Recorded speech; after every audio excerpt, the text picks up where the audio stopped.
Welcome, everyone, to this episode of the Sync Your Life podcast. I am excited to have my friend Mindy Irish with me today. Mindy and I kind of go way back as far as social media goes. We were connected several years ago, probably just through mutual health and wellness connections. And I think it was obviously, like everything else, was with good reason, because I have followed her for several years and I've just noticed her consistency in her nutrition and in her fitness. She has a bodybuilding background, which I will share a little bit more about here in a second, but I really have found so much value in the content that she shares, and I've been able to really see her consistency as a person and as a trainer. So when I started thinking about guests that I wanted to have on the podcast, her name came to my mind because I wanted to interview somebody who could, you guys know me, I wanted to nerd out with somebody on the concept of fitness for women, strength training in particular. I want to kind of cover some of the myths, the common myths of what it looks like to be a woman who trains. And I thought she was the perfect person to interview because she seems to have a very natural approach to what she does. I see her eating a lot of healthy foods. I don't see her doing sort of the stereotypical post-show binging, which I know we're going to talk about a little bit too. So I just thought, this is the perfect person to ask because she's working with women of all different backgrounds, helping them to get fit and healthy in multiple kinds of ways. And I thought this is the perfect guest for me for this show. So I'm so happy that she's here. She wears many titles. I'm going to kind of run through the different hats that she wears. She has 4 kids, ages 12 to 18. She loves being a mom. She was diagnosed with Hashimoto's thyroid autoimmune disease 20 years ago in her mid-20s. She had 5 pregnancies in 6 years and was living sugar addicted and in a lifestyle of obesity over 12 years ago at the age of 35. She slowly reset her lifestyle to a now very holistic way of living, like I mentioned. She became a NASM certified personal trainer and is a national level competitive bodybuilder in the bikini division of the NPC. She has a teaching degree in physical education from IU and presently works as an online fitness coach and in-person personal trainer at her private gym, Mindy Irish Fitness. She coaches and trains women of all ages who are competitors, general fitness clients, and those who may not want to ever compete but look like they do. You can find her online. We'll link her up in the show notes, of course, so that you guys have access to all the ways you can get a hold of Mindy, and we'll have her share that as well at the very end of the podcast. So Mindy, thanks so much for being here. I'm so glad you've taken the time today. Awesome. Thank you for having me. I'm truly honored at the invitation. I'm just so excited to get on here and talk with you. I know we could probably talk for days. Yeah, we had a little bit of a pre-call a week or so ago, and we kind of had to cut ourselves off. Like, okay, let's just wait. We'll save this for the podcast so that we can get this recorded because we have a lot in common when it comes to things that we love and enjoy as it relates to health and fitness. So I want you to tell, the podcast listeners here, what brought you to health and wellness? I mean, we heard a little blip about your story and kind of where you were 12 years ago, but what brought you to not just bodybuilding, but just health and wellness and a holistic approach? So just like fitness in general, and I have a degree in physical education. I went through the life stage after college with my career in teaching and then had my children. And at the birth of my son in 2009, I was managing 4 children, 6 and under. We were moving, we were renovating homes. And I remember looking myself in the eye one day, and at the time, I was about 95 pounds heavier than I am now.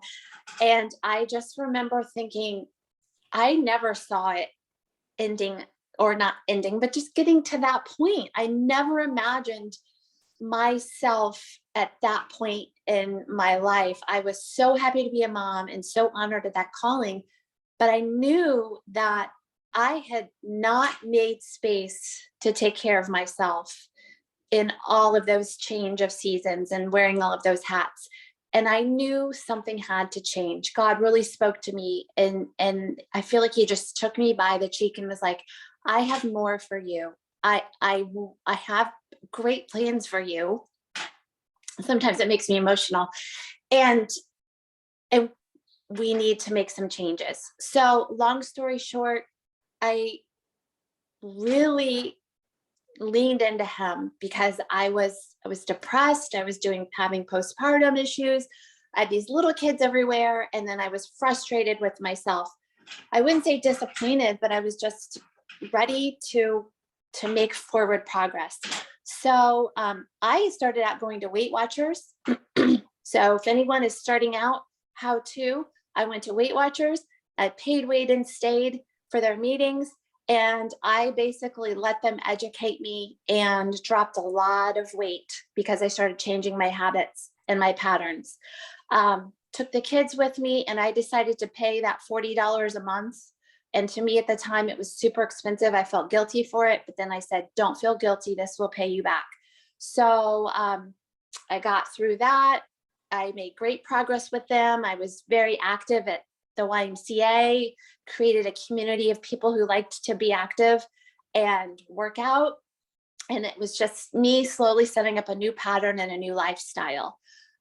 Couple years later, had lost a lot of the weight, and some fitness ideas got on my radar, and I got connected with a personal trainer at my gym, started training, started getting interested in competing. And long story short, I became a certified personal trainer because my children were a little bit older at that point, and I wanted to find some way to start to direct my fitness passion. I had physically gotten a lot of progress. I'd started weight training, and I was slowly starting to revamp my habits with regards to nutrition. And then it's been in the last probably 5 years of my 12-year journey to date to where I really started to hone it in. So I did not start here. I started out just moving more and becoming calorie and food aware. And then I started getting into, it's kind of like going through, different curriculum. I started then pulling back more of the processed foods, more of the fake filler foods. I started it for myself, and then I started it for my kids. I initially got started moving and just doing a lot of cardio. Then I got into weight training. It's easy for us to look at someone's journey and think, wow, they just started all of this in the same week. Absolutely not. I had to do it very, very small increments. But I actually knew that I wanted those changes, and I wanted to make, I wanted to look better and feel better, and I wanted to have energy. And that was my initial motivation. I never started out trying to compete. I never started out back then trying to look a certain way necessarily, or weigh a certain amount. I was just trying to move from where I was to a different place. And I think it was a blessing in disguise that I didn't have a timeline to it, and I didn't have a set agenda or person that I was trying to emulate exactly. I had people that motivated me, but I really allowed my body and my mindset to slowly develop and do whatever I discovered. And it wasn't so predetermined. And that's where I see a lot of people challenged, is they start out with a timeline. They start out trying to do everything. They start out trying to totally shift gears overnight, and they don't give themselves time to what I call, get to know your body and get to know your habits and know why you do what you do. They're just simply trying to change it. Yeah, absolutely. My story is very similar to that. I mean, when my husband and I decided to make some healthy changes, our first step was throwing out the hamburger helper boxes, let's throw out the boxed meals, the processed foods, and we struggled. We were in the very beginning. It was like, okay, we think we can stomach some broccoli with cheese on it. We went from definite, starting out just feeling like we didn't even know where to begin. We didn't know what it was like to eat healthy. We didn't know what it was. And so it's funny because I totally get what you're saying, because sometimes people who follow me on social media will reach out and they'll say, oh my gosh, I wish I had your motivation, or, oh my gosh, I could never eat that way, or whatever. And it's like, no, you don't understand, sis. This has been a journey. This has been over a decade of just understanding what serves my body and what doesn't, and how I feel. I mean, it's a process for everybody. So I'm so glad that you shared that. I often equate it to the going through school, we start children at age 5 or 6 in school, and we teach them how to walk in the line. We teach them how to keep their hands to themselves, and how to write their name, and any little thing. It's all about setting up those foundations. And then we don't start out talking to them about algebra and college courses and what they want to be when they grow up, when they're 5 years old. They're just learning the basics. It is not unlike that in fitness. You have to just start out learning the basics and really discovering, like, why do I do what I do? First of all, what am I doing? Mm-hmm. When am I going to bed? When am I getting up? What foods do I have in my home? What foods do I feel good on? What foods slow me down? What foods make me really tired? Who in my life is a challenge? Who lifts me up and who pulls me back? Those little things. But I see a lot of people just trying to start out like they're in 9th, 10th, 11th grade. And I would say just start with the basics. Yeah, absolutely. Absolutely. Yeah. It's that whole concept of, like, some people just seeing the whole staircase and wanting to take on that whole staircase as opposed to just taking the first step, right? Like what's something small to get you some small wins, like moving in the right direction. I totally get what you mean. And I just think it's so powerful to be, I mean, I know one of my favorite things when I was working in my gym in front of people, I do a lot more virtual training now, but when I was working in front of people, one of my favorite things about coming alongside people was, like, sort of just that light switch moment when they become aware of themselves, when they start to create that self-awareness and they start to say, oh, yeah, it's not just these are my habits and this is what I'm living in. They start to almost step out of their own body and see what they're doing and what their life is like. So my next question for you is related to that beginning of the journey for most people, right? Like, especially women listening to this podcast who are thinking, I need to make some steps in the right direction. I think a lot of people who listen to this podcast are women who feel like maybe their check engine light is flashing. They feel like they feel off. I loved that you said, I wrote down, you said that when you started, you just wanted to feel better and you wanted your energy back. And I like to measure everything in energy. So when I get a message from a client that says, like, oh my gosh, I'm down 10 pounds, I'm always very sure that my response to them is, well, I bet you feel amazing.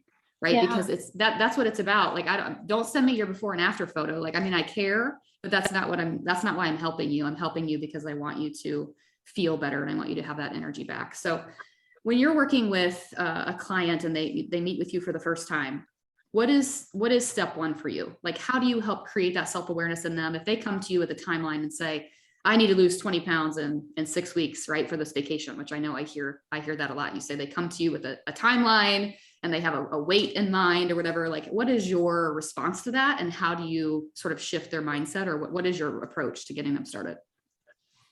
So first of all, it's really important to me that if they're local to me, I meet them in person and have that face-to-face conversation. If they are at a distance and we're doing work online, we do a phone call, and I call it a discovery call, because we may or may not be a fit for each other. I may not offer what they are looking for and vice versa. But there are a few things that kind of I listen for that might concern me. So like you said, when a lady says, how long is this going to take? How fast? She starts putting a timeline to it, then I just get a little concerned, because first of all, her speed at this, so to speak, is absolutely about how she executes it. And a lot of that is I always encourage people, we're going to get baselines of where you are. Everyone typically wants to start out with a new coach or trainer, and they want to show up and basically be given the program and say, here's the winning ticket, go and do this. And I see a lot of fault in that, because what we have to do is we have to say to client, let's find out what you're currently doing. Let's get baselines on what you're doing. And then let's see if it's working for you or against you. So we look at nutritional baselines. What are you eating calorie wise, carb, fats, and proteins wise for the last 7 days? What's your activity like? How's your sleep? How's your hydration? I look at the holistic piece. What kind of stress do you have going on right now? Few key things I've come upon where, if they tell me this in the front side, then I'm going to have some suggestions. Anyone going through major life changes with regards to potentially a move, a job change, a divorce, anything challenging like that, it's probably not always the best time to be hiring a coach or trainer, because we want you to be able to give a really good mental space to this without that added stress. And people really discount the life stress that impacts their physique and their mindset. So we go and we get baselines, and then I look at what they're doing, and then I'll make my suggestions with regards to some nutritional goals, some lifestyle, and then training. And it's just critical that we always start out getting those baselines, because everyone is going to operate so differently, and everyone's story is truly unique. So I always have to start off looking at what they're doing. A lot of times that process of self-reflection is extremely hard for people. And that's why it's not uncommon to just want to receive the program, just tell me what I need to go do, and I'm going to shift gears and go do it. And the issue I have with that is that they never have a chance to really figure out who they are, what their strengths are, what their weaknesses are, because they're just trying to fulfill this checklist. And I don't ever see that working. Yeah. I used to have people that walked into my gym, and even just last week, I got an email from a client who was asking if I would create a customized personal training plan for them. And it's always interesting, because these types of requests, or when I had people come in the gym too, that were looking for this sort of quick result, there's such an urgency in their voice, right? Like they're coming with this sense of frustration. They don't like where they are. But it's like, and I hate to say this, because I certainly don't want to box anyone in, but sometimes I could just get a feel as a trainer from, okay, this one's going to be a challenge versus this one's is open-minded and they're willing to commit. And this is going to be a long-term thing that we can make sustainable. So I say all this to say, as a personal trainer alongside Mindy, it can be so sometimes discouraging as a trainer, because when people do come to you, it sometimes does feel like they're putting the pressure on you. Like your plan is going to give them results or not. And she's totally right when she says, this is all on you, right? Like this is how you execute the plan. I can only control that 1 hour a week or 2 hours a week that I see you. I'm not controlling anything you put in your mouth. I'm not controlling if you're following the exercise plan. I'm not controlling any of the other stuff. So one thing that I did when I was a personal trainer is I figured this out slowly over the course of time, was people would purchase packages and they would be deducted that package for an appointment, even if they didn't come. And because I wanted them to be invested, I wanted them, if I'm going to be there, one thing that's very common is for trainers to be stood up. And I was stood up often because people want to say, oh, I have a trainer. It's still happening. It's like, oh, I have a trainer. Like I must be getting results. And it's like, okay, but are you doing the work? Are you showing up? Right. And so if you're listening to this and you're thinking like, I need to start with small changes, just know that if you want to do this the right way, it's a commitment, right? Like it's a decision followed by a commitment. And going to a trainer, that trainer is going to be able to offer you guidance. They're going to be able to help you along the way and come alongside you, but you have to do the work, right? Like you have to do the work on yourself. So I love that. Okay. So I want to make sure we talk about, because I do know that most of our listeners are women. I'm going to talk with you through some common myths. And I just want to, I've said this to a previous guest as well. Let's just go ahead and step up on our soapbox and talk about some of these common things. So the one thing that I hear most frequently, and when I'm teaching women in my digital course, I teach them how to sync with their cycles. So I teach them, how to like what phases of their cycle are good for strength training, what phases of their cycle they should probably be focusing on rest, and what phases of their cycle could be more dedicated to like HIIT training and stuff like that. And so one of the common questions that I get from women is, oh my gosh, like if you're telling me that I should be lifting weights, 3 to 4 days a week, am I going to get bulky? Like I don't want to be bulky, right? I don't want to put on size. So I'm sure you hear this too as a trainer. So what is your answer to that when it comes to strength training? So a few common, I guess, words that you'll see out there is people will say, I just need to tone up. I just I want to do this to my arms, and I want to do, I want to change this on my abs, and I don't want to get big. And there's it's almost like they can take the body and just spot improve or reduce, right? Mm-hmm. And so, I speak to that often. I would say to people, personally, in my first 2 years of my journey, I did no strength training and it was all cardio. And when I lost, and I don't recommend that, I would now as a trainer, I would step back and I do tell that as part of my story, but I say, I don't suggest it. I suggest you strength train first, Yeah. primarily because it's going to help with your lean mass, which is going to help raise your metabolic rate, which means that you're going to be expending more calories at rest. It's going to strengthen you and give you long-term stability. But as we age as women and men too, the natural process of losing lean mass is going to happen. That's scientific. And so what bothers me, I had a doctor tell me one time, you're getting ready to go through menopause and you can just expect to gain 15 pounds. And I stared at her and I'm thinking, she knows my story and she knows, what I've done and some of my background. And I said, no, I don't agree with that. I do weight training and that helps me maintain my lean muscle mass and build some too. So that is going to keep me from slowing down my metabolism and then keep me from gaining extra body fat. And I thought to myself, I'm going to prove you wrong so you don't keep saying that. Yeah. You Yeah. shouldn't just expect it. But the myth that you're speaking of is that, first of all, people assume that going to the gym and weight training is like you wake up in shape and you wake up big. I can tell you, those of us that are veteran trainees, like myself, I've been training consistently for 10 years. I'm still waiting to wake up big. And in the industry, I am one of the smaller people because I'm a natural athlete.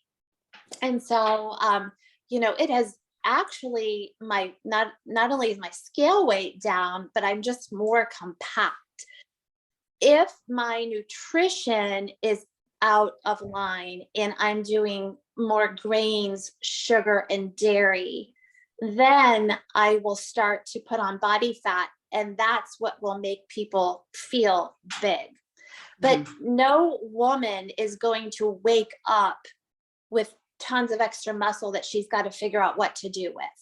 If you see that happening, and I'm just going to say this from a standpoint of kind of like some of the, I don't want to say lies or kind of hidden truths. If you see someone promoting that they started training and they started eating well, and all of a sudden they just put on all this muscle and it happened in a very short amount of time, just know there could be some assistance that they're maybe using for that process, because that is not something that naturally happens. It is a very, very slow process. You have to be very methodical, very intentional with your nutrient timing, and really manage your sleep and your stress levels. You're never going to just get so big that you don't know what to do with it. So the bulky piece comes from lack of monitoring the nutrition. The weight training is actually going to help you build up some muscle, but it's such a slow process. You're going to love how it makes you look and feel. You're going to love how it brings that waistline in. And you might on the scale be similar to what you have been before, but you're going to be more compact. And even my clients will say, I'm eating more and I'm training consistently and my clothes are falling off of me. Right. And they're loving it. Yeah. And they also love how strong, like we talk about how we look, but we have to really talk about as women. I cannot say enough. Like, I love training, but I love feeling strong. Mm-hmm. And there's just something about, pressing dumbbells and rowing dumbbells and barbells and lifting heavy things. Once you feel strong, you are going to get territorial because that's something you just don't want to lose. Yeah. Well, and it's funny because one of my token phrases that I share with my clients is you need to lift heavy-ish, right? Like, and I don't say ish usually, but you need to lift heavy stuff. Like, I mean, here's the interesting thing. I was in my own workout yesterday. I was doing a workout for myself and I was following a trainer and the trainer was saying, we were doing like one-legged deadlifts. And he said, okay, he's like, all right. He's like, whoever, if you're lifting something that is half the weight of your child, he's like, I want you to put it down and go get something heavier. And I thought that was so profound because I'm like, here we are as women most of the time, like picking up I know my 5-year-old's close to 50 pounds, like picking up our 50-pound child, carrying him on our hip. But then we go to do a workout move and we're like, I better grab my 5-pound dumbbells. Like, and I'm not saying that's, of course, everybody starts somewhere, but I have to share this story briefly about this client that I had. And it was so funny. We had power block weights in our gym. So for those of you listening, that's kind of like, you might've heard of like Bowflex weights, like the interchangeable dumbbells. And they started at 5 pounds. You could do 5 pounds, but 10 pounds was usually the baseline for most people. And I had a client that would come in, she was in her mid-30s and she would bring her own 2-pound dumbbells. And she would come in and we would be doing these strength training. We did strength training 4 days a week. And she would come in and bring her 2-pound dumbbells. It didn't matter if it was squats. It didn't matter if it was bicep curls, whatever. And I'm not poking fun at this person. She was I love her dearly. She's a close friend of mine. She would happily be on this podcast sharing this story with you. But I worked on her for 2 years. I was like, okay, come on. Like, I'm going to take these weights out of your hand. I'm going to hand you some 10-pound dumbbells. I'm going to hand you some 12, but you can do it. I know you can do it. She was lean. She was stronger than she thought. Right. And she didn't know it. And so again, it's a journey. Like, everybody has their own journey with it. But I think it's so common, especially when I'm talking to my clients who are working out at home. I have a lot of clients who are following home programs. I either see a video of them on social or they reach out to me and say, like, I feel like I've kind of hit a plateau. And I ask them, like, what are you lifting? Are you still lifting something that's challenging to you? Or are you kind of just resorting to your old habits? And even for myself, like for years, I would bicep curl 10 pounds.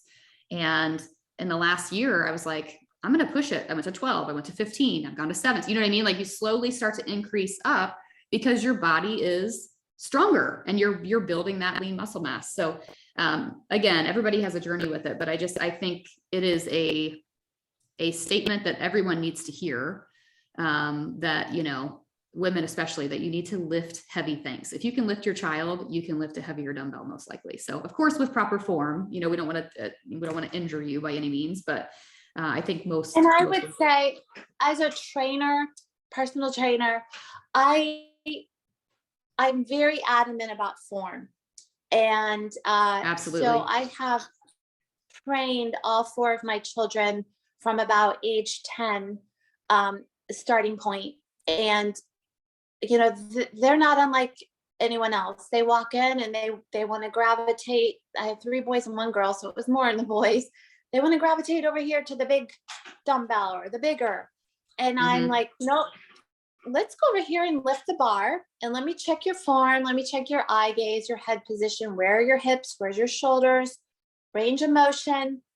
No, I need to go lift over. So I had to back them up and humble them and teach them, we have got to build a foundation for you. And we've got to learn how to do it with little to no load so that we can progressively add heavier load. So can you hear me?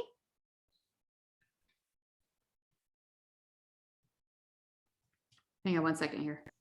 Okay.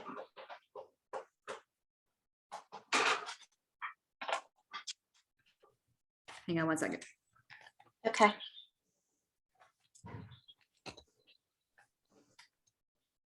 Sorry about that. My headphones just died. Okay. Sorry. Can you hear me? Yeah, I plugged them in and it shut off my screen. I don't know why I did that. Okay. Sorry. Pick up where you left off. So we have to intentionally, progressively add heavier load. We cannot start out lifting heavy. And I know that that's probably what happens to a lot of women, is from the reports I hear, is that it's very intimidating. First of all, like there's a lot of men in there. I don't know what I'm doing. Everyone's watching me. So what I like to do, and I have a private gym where I work with women in one-on-one or in small groups. And I like to teach them how to navigate the weight room and teach them cables, dumbbells, barbells, kettlebells, any kind of apparatus, so that they could walk into any strength training facility and feel some mastery and feel that confidence. Yeah. Once they feel that confidence, then we are focusing on their form and their range of motion. And then we start to add heavier load. I think a lot of women maybe start out like lifting heavy, but they don't really know what that means. And like, what if I get hurt? And then they kind of picture, some big bar up over their head, or that meme where the squat rack and the barbell falls. So there's kind of this illusion of like, I'm going to get hurt. And right. So, if as a trainer, I would say one of the best things I did was I hired a personal trainer at a local gym, and I went twice a week and I let her teach me, and I didn't know what to do, but I invested the time and the money, and I carved out 2 hours a week to be taught by this trainer. And then once I got that confidence, I was strength training on my own. And then I got into competing, and then I became a trainer. But it was just very, was very strategic. Like, there's so much out there for women, be it small groups, be it a training partner, a coach or a trainer, someone you work with online or in person. But, there are a lot of resources, and one of my passions is empowering women to feel comfortable around the free weights. Yes.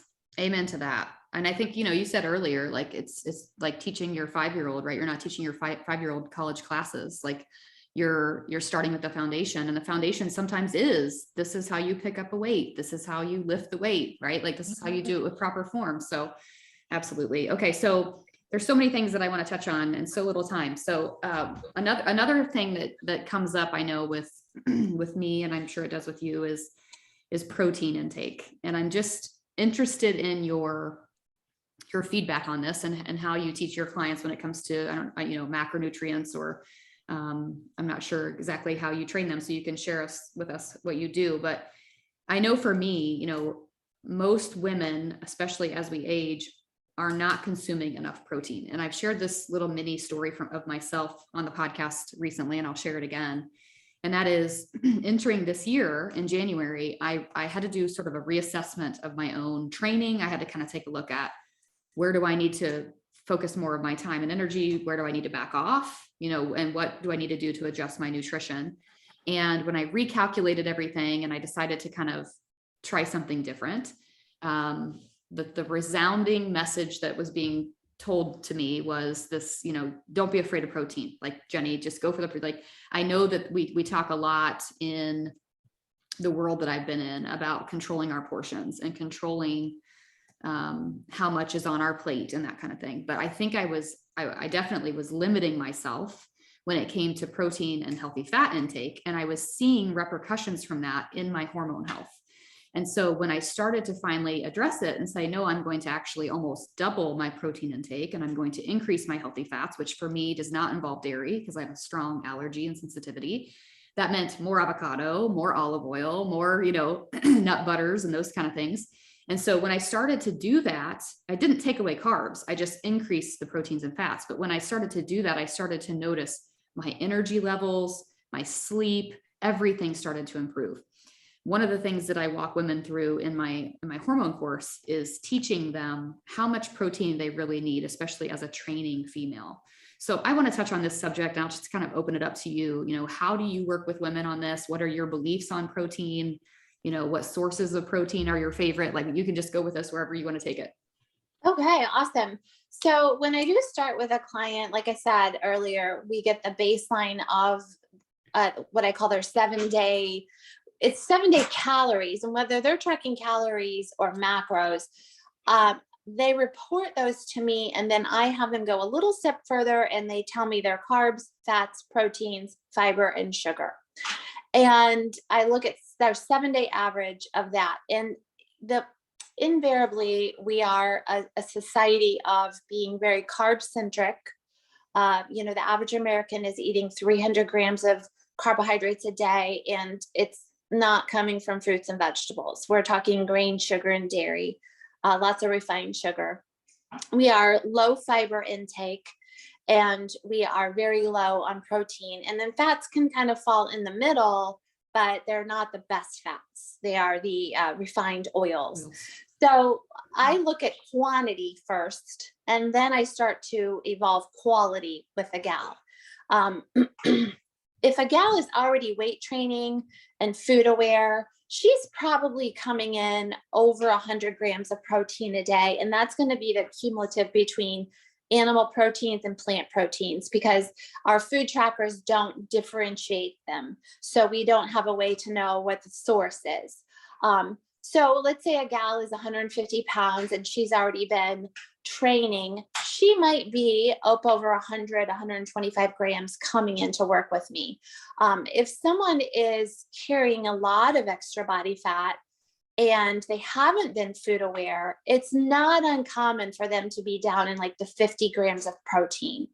And so I always try to bump that up. It's not fair for me to say, okay, Sally, I'm going to take you from 50 grams to 125 grams, because it's just like anything else. You know, we work on evolving your water intake and your sleep intake. We have to be very strategic.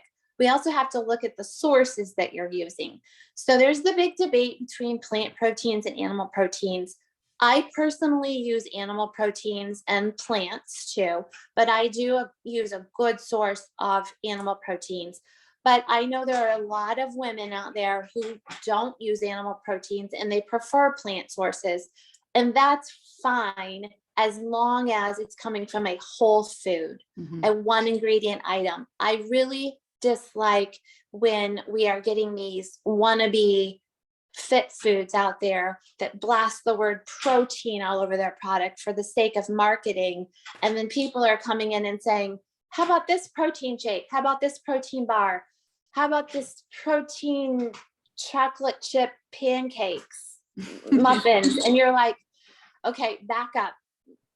First of all, it's just marketing, right? So, manufacturers have gotten really smart that people are chasing some of these key fit words: keto, low fat, natural, protein. And so, like I said, protein is one of the latest and greatest. And people will just put any kind of protein source in their body for the sake of getting more protein, not understanding that it could be highly inflammatory because it's bringing in 50 other ingredients they can't pronounce. Yep.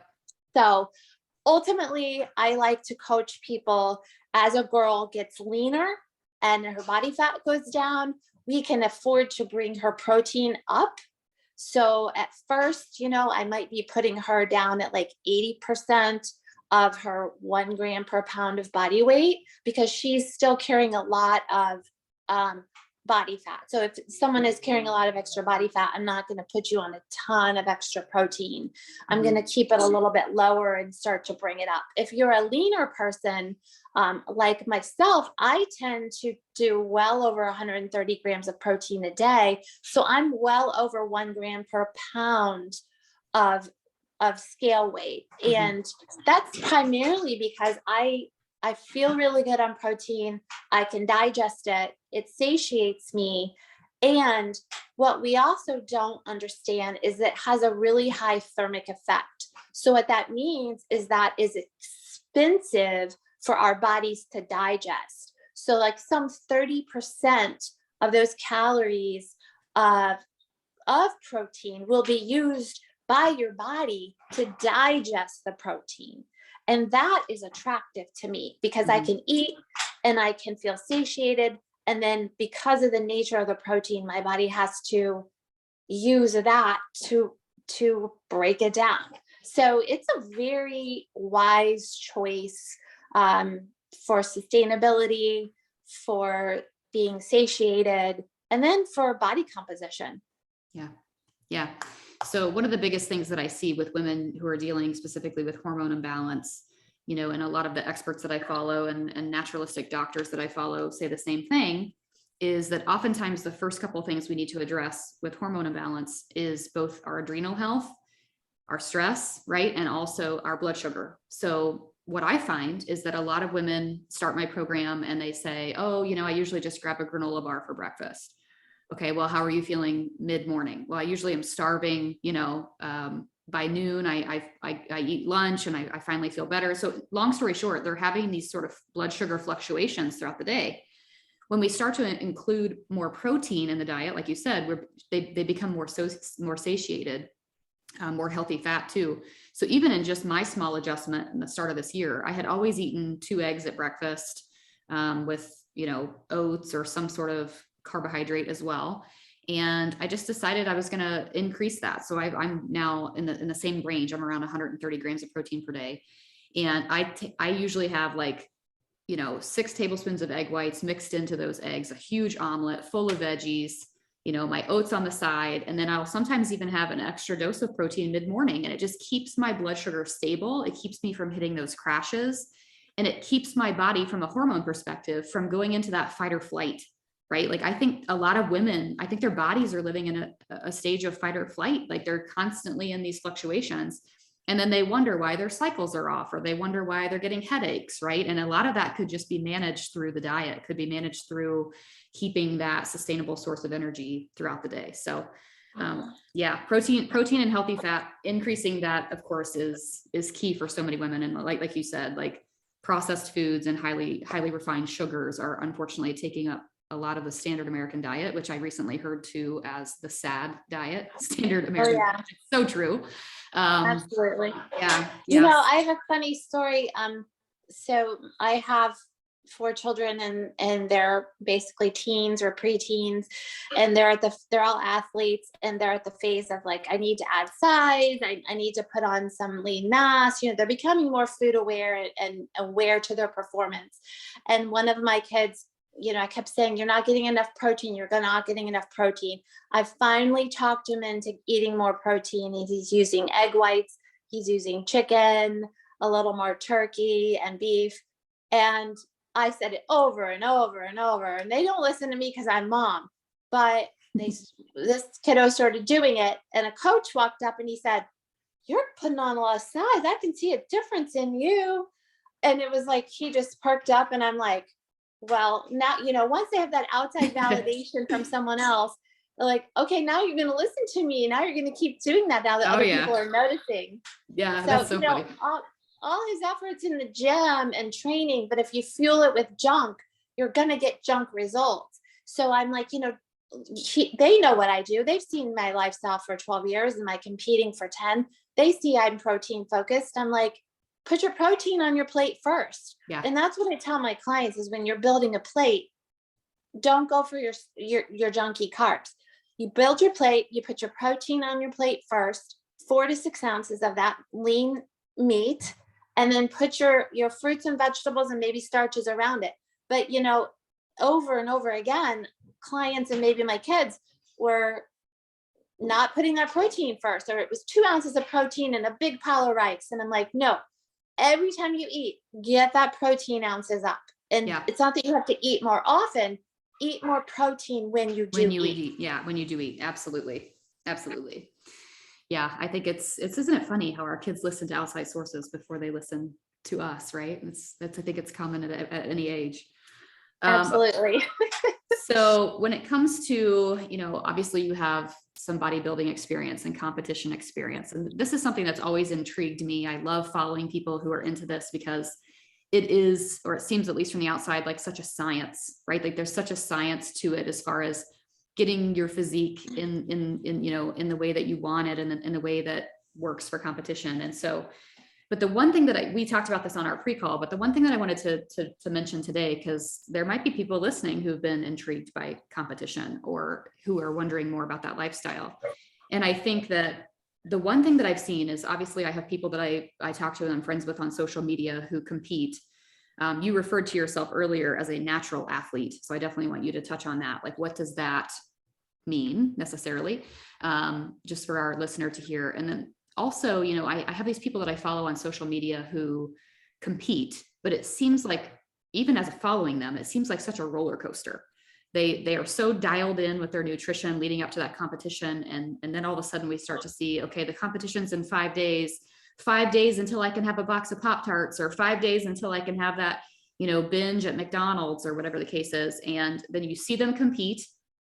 And then all of a sudden their stories are flooded with them eating pizza and Hostess cupcakes and sort of this binge lifestyle. And so I want to touch on a few different things. Can you explain to us, what does a natural athlete mean and how does that differ from a lot of what we see in the bodybuilding world? And then also let's touch on rewarding ourselves with food, right? Because that's, I know for me, a big topic, but I want to hear your perspective on it.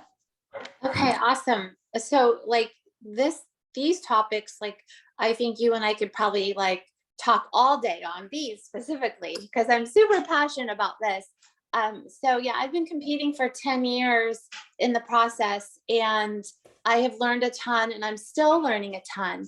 And one quick thing I want to say about that is, again, I did not start out trying to compete. I did not try to go through all of that. I was starting to live the lifestyle and starting to get very food aware. And I was already rhythmically training. And because I was doing that, I could step into the lifestyle. So that's my little side step, because we do have a lot of people that start out and they say, they're not going to the gym and they're not food aware. So they think that they're going to use competing as kind of a carrot as a motivation. I do not agree with that. So get yourself food aware, get yourself training, like all the other tips that we've talked on, and then start paying attention to the industry and the lifestyle and attending shows and see if it's a fit for you. If it is, and you can see yourself there doing it, it's very extreme. It's like 5% of 1 to 5% of people could pull this off. It's lots of paying attention to numbers and weighing and measuring your food and tracking and being strategic with meals and meal prep and training. So it takes a lot of finances and mental space. So you have to be prepared for that. What does it mean to be a natural athlete? So in the industry, the bodybuilding world, competitive bodybuilding, you have federations that are deemed drug tested and natural federations.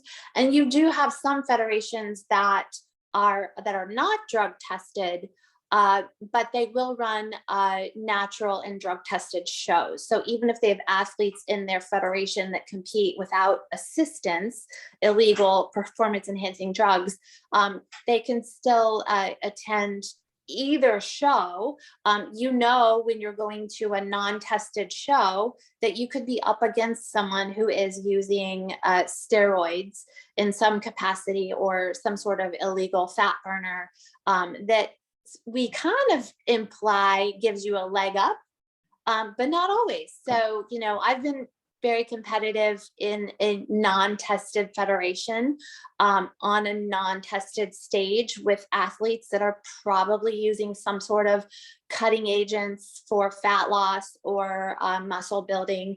And it's not generally talked about in the industry. It's kind of a hidden secret, and competitors know which coaches to go to, or maybe which teams that are going to require maybe or encourage that. But it's each person's journey. So for me personally, I guess, as a competitor, I will say that, of course, you get that in your head that, like, to be the best and to be better, I should be using something.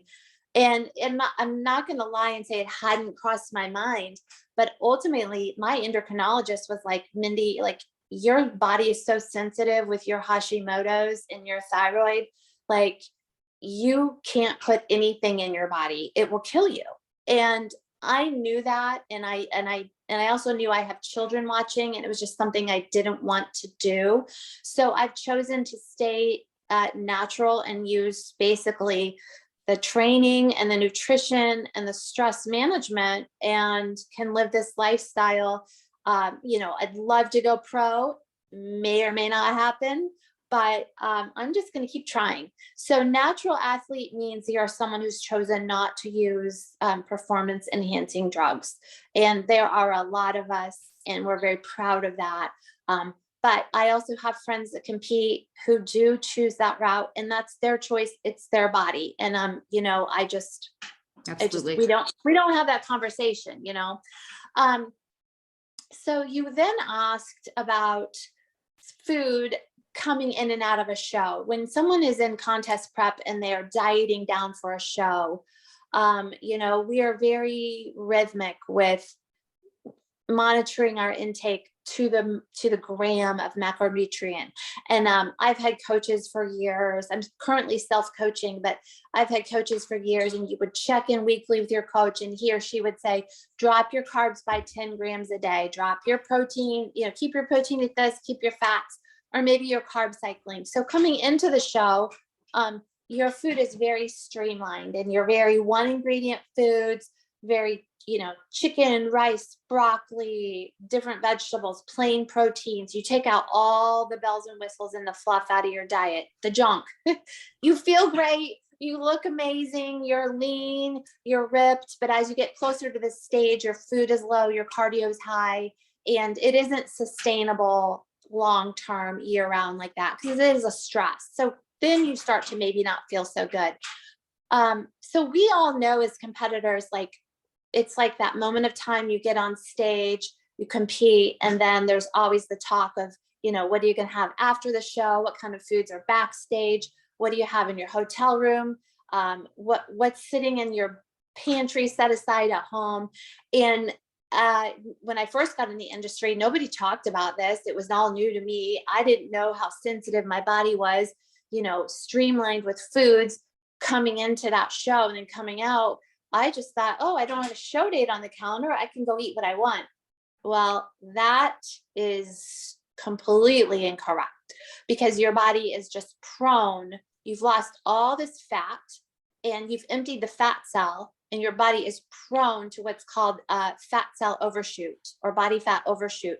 So that's why a lot of people who are yo-yo dieters will lose for a wedding or a vacation, and then they'll go on that honeymoon, or they'll go on that vacation and take themselves from 1,000 calories a day to 4,000 calories a day of super inflammatory foods. And they'll come back, if they lost 15 pounds, they'll come back 25 pounds up. And that is why, is because we lowered the metabolic rate when we were dieting down. And then we were operating down here, but then we chose to put like a whole trunk of food into the body that now we just can't process. So what happens? The only option is body fat storage. And then now you've got all this extra body fat on you, and you've still got a metabolism that's down regulated. So newer competitors, or maybe people who are newer to fat loss, will tend to do that. They'll have that pendulum swing and that yo-yo, and they'll go into, I'm on, I'm Monday through Friday, I'm on track. And then they tend to blow it Friday, Saturday, Sunday. And then they swing the pendulum.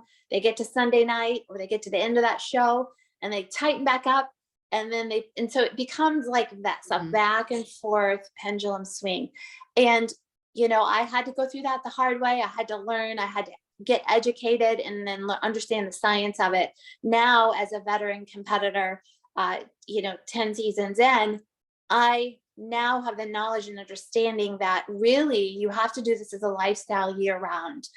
You want to, I personally, my goals are to stay leaner in the off season, stay closer to my stage weight so that I'm not throwing a bunch of extra body fat on. I just got tired of losing the fat that I would gain so quickly after the shows. And the best way to do that is just keep your food streamlined. Honestly, though, the best way is to line your foods up going into the show or the vacation or the wedding that you love and enjoy, and that nourish you, that you don't feel restricted on, but you're eating them because they give you that strength and that energy to perform in the gym. And you could eat these foods year round. I get so much joy out of creating such a beautiful plate of real food. And I put a lot of those in my Facebook album on my personal page, just because it's art to me, because, food should be there with colors and proteins and fibers to fuel us. And I've gotten very territorial, like yourself, with regards to, the fake foods and just steering clear of those. So I think when people come into this competitive process, they don't understand the long-term ramifications and how challenging it can be, post-show or post-event, whatever they're dieting for, is often harder than dieting down for that event, because now the date is gone from the calendar, and, it seems to be a little more gray area. It's not so black and white and so dialed in. And that's where people lose control. And then a lot of times you hear people say, oh, then I need to diet for another show. I need to have a certain event on the calendar to keep myself motivated. And I often encourage people not to go that route with it. Like, try to find this as a lifestyle and really look to understand that you're using foods in a simple form to fuel you, one ingredient, whole foods. And if you stick to those one ingredient whole foods, like 90 to 95% of the time, it is streamlined. It is away from the standard American diet, but I guarantee you're going to look younger, feel younger, stay strong, perform your best, sleep well, and have that ideal body composition that you desire. Yeah. I think it's, being a natural athlete is something that's just, first of all, I just respect you for it. And I think it's, it's like with a lot of things, it's not necessarily the easiest route to go. But probably for a lot of people is the best route to go, right? Like, it's the healthiest route to go for a lot of people. And again, it's everybody's choice. Absolutely. Right. And I totally agree with you. I think there's so much respect that I have, especially having been someone who's followed you for so long and has seen just your consistency, and I always say to people, if you hire a trainer, you want your trainer to be somebody who you want to, you know what I mean? Like, that's going to be consistent. Like, you want them to be consistent in their health and fitness. And, I know that we both, we didn't mention this earlier, but when we're talking about protein sources, right? Like, we both are people who make sure we're finding high quality protein sources, like 100% grass-fed beefs, not, no antibiotic chickens, like lean ground turkey, like all of those things matter. And so I knew when I started seeing you including those little details and showing your plate of rainbow colored foods, I was like, this girl is the real deal. Like, she's somebody who's, it's not, I'm not seeing you just have that type of lifestyle, have a show, and then turn around and, binge your way to, 20 pounds more, and then have to repeat the process over and over, like I see so many people do. And I think that that's so respectable. So, well, well, in my opinion, everyone kind of has to go through that. I have told my clients 10 different ways, and whether they understand it or not, sometimes they still have to go through it to really conceptualize. Right. Okay, now I know what she's talking about. It's kind of like my kids, like, right. I hear you, but then I have to experience it myself. But it's more or less, you just have to kind of sometimes learn the hard way. And then you get to a point where I was just constantly coming out of my show season. I'm like, I love staying leaner, and I love being, that fit look year round. It was really important to me, still is. And I felt like you said, that consistency, it's just what I really enjoy. It's just a part of who I am and how I'm wired. And I constantly say that in a lot of the posts and the writing, and to my clients, you don't have to be perfect. No matter what your goals are, whether you're a competitor, general fitness, or you're just starting, you don't have to be perfect. You just have to be consistent. Yeah. and you have consistency plus patience over time, and the compound effect of that will pay you back. So one of the benefits of my story now 12 years in is that I didn't regain all the body fat. Like, it's statistically, they say 95+% of people who lost a large amount of weight are going to regain it and more than they lost.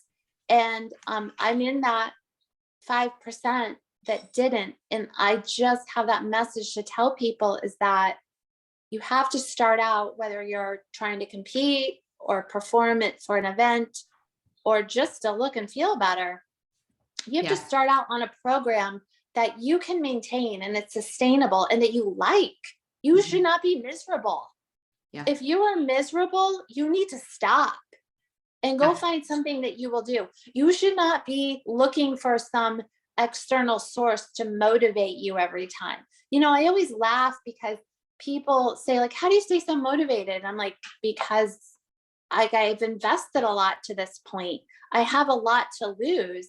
And that is an intrinsic motivation. It's just like, why do you pay your mortgage? Because I don't want to live on the street. Mm-hmm. Nobody shows up every month and motivates you to pay your mortgage. The alternative, right? Right. Why do you pay your light bill? Because you value having lights on and electricity. Nobody's out there being motivated to pay their light bills. They know that it is a necessity, but for some reason in our health and wellness, it seems optional to us. And I think if we quit telling ourselves that it's optional and it's non-negotiable, we can change our approach and change our perspective, and we don't have to keep restarting on Monday. Yeah. I think that's a mic drop moment. I mean, I think that we unfortunately are living in a society where processed foods and fast foods and things that are quick and convenient they take over for so many people. And I think people like you, people who are out there influencing others and showing, look at what's possible. Look, there's so much reward here. This is what you're preventing. You're preventing illness. You're preventing sickness. You're preventing when things like the pandemic happened, I could at least rest assured that I have done my best to control everything in my control. Right. And I don't, that's a whole other podcast we could have. But that was my mindset going into that. Yeah. I just thought, I have absolutely done everything in my control to take care of my health. And I think a lot of other people were met with sort of the, oh crap, like I haven't been doing that with my health. Right. And now I could really suffer from it.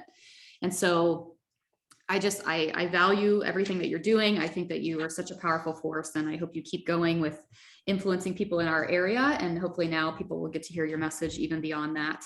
If you're listening to this and you're not someone who has ever competed, or you don't have a desire to compete, just know that when you finish a regimen, whether it's with a trainer or you're starting your journey, rewarding yourself with food is not a good option, right? Like there's so many other things that you can reward yourself with. There are experiences you can do. You can say, okay, when I finish this, I'm going to go get a full mani-pedi, right? Or I'm going to go take an overnight trip with my husband, or whatever the case is. Reward yourself in other ways. But most of all, what I've taken away from this conversation is having the right person in your corner, someone who is long-term sustainable, who can help you find a plan for you that you like Mindy just said, that you can do long-term. Again, whether you're looking to compete or not, you're just looking to be your healthiest self. Having somebody in your corner who can say, I'm going to walk alongside you. You're going to do the work, right? But I'm going to walk alongside you. I'm going to teach you. I'm going to show you how to lift that dumbbell. I'm going to teach you what your protein should look like. I'm going to just be there for you as your guide. Just know that your trainer is not the hero of your story. You are the hero of your story. You have to be the one that does the work. You have to be willing to learn. You have to be open-minded, and you have to be committed. So I have so many other things that I want to talk to Mindy about. I mean, obviously we didn't even get to really talk about Hashimoto's and natural approaches and things that you're doing there. And I'd also love that. I'd also love to talk to you more personally about, I've seen that you do one of the things that I've started doing, which is grounding and earthing and going out and greeting the sun each morning and all these sort of natural approaches to living. And so I want to have you back on for a second episode sometime in the near future. But I think this is a really powerful message to spread today, to really kind of crush some of the common myths around women and weight training and nutrition. And I think you've done a fantastic job, and I'm so grateful to get to know you more and more. So thanks again, Mindy, for being on here today. We're going to wrap this up, but I want you to direct people where they can find you, give them your social media handles, anything you want them to know to get in touch with you. Okay, so the best thing is go to mindyirish.com, and that's going to take you to my fitness website. I've got all my social media on there and newsletter, and I have Facebook group links for ladies that you can get into. So I do post on my social media, and I know Jenny's going to give you those links. So go ahead and head to Mindy Irish as your starting point. But I do use my Instagram and Facebook to really teach and provide a lot of content with regards to training, nutrition, and competing, not tons, but a little bit. But I really do use those as like a daily drip and tool. More or less, I decided to live my life out loud. And so I have now well over 10 years of fitness tips. It always cracks me up when people write me and say, do you have any tips? And I'm thinking, yeah, I got 10 years of a daily post for you. Start looking. Yeah, absolutely. I don't know. I can't recreate it for them in a private message, like when it's all out there, right. You know? So, right. Yeah. Take advantage of everything Mindy has to offer. She's got some free Facebook groups. She's got awesome content on her social media. We'll link everything up in the show notes so that you guys can have easy access to that if you just want to check out the show notes as you're listening or as you wrap up listening today. Thank you, Mindy. We'll have you back on in the near future. Again, grateful to be your friend, and we'll talk soon. thank you. I loved it. Thank you.